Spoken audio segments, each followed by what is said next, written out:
एक बार एक राजा ने अपने राज्य के सबसे कुशल कारीगर को महल में बुलाया। राजा कारीगर की कला से बहुत प्रभावित था। उसने कारीगर को दरबार में बुलाया और कहा, तुम हमारे लिए राज्य का सबसे सुंदर महल बनाओ। हमारे पास धन को कोई कमी नहीं है, तुम जितना धन मांगोगे उतना तुम्हें मिलेगा।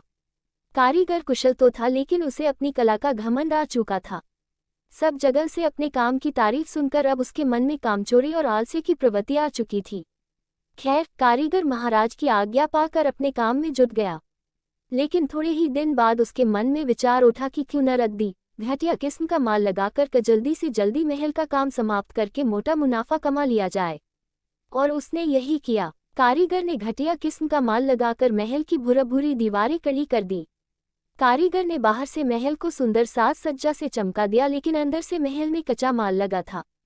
थोड़े ही दिन में आकर्षक सुंदरता वाला, सोने सी चमक दमक वाला सुंदर सा महल तैयार हो गया।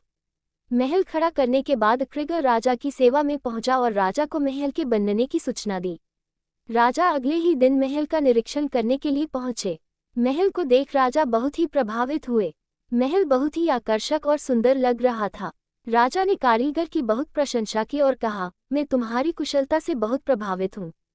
इतने सुंदर महल निर्माण के लिए तुम्हें जो भी इनाम दिया जाए वो कम है। मैं सोच रहा हूँ इस अद्भुत कार्य के लिए तुम्हें क्या इनाम दिया जाए।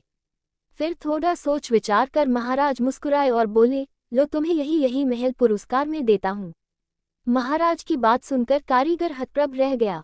उसे क्या मालूम था कि जिस महल को वह घटिया माल से बना रहा है वही महल एक दिन उसे इनाम में मिल जाएगा। राजा महल का निरीक्षण कर और महल को कारीगर को इनाम में देकर चले गए। कारीगर अपने किए पर मुंह छिपा कर रोने लगा।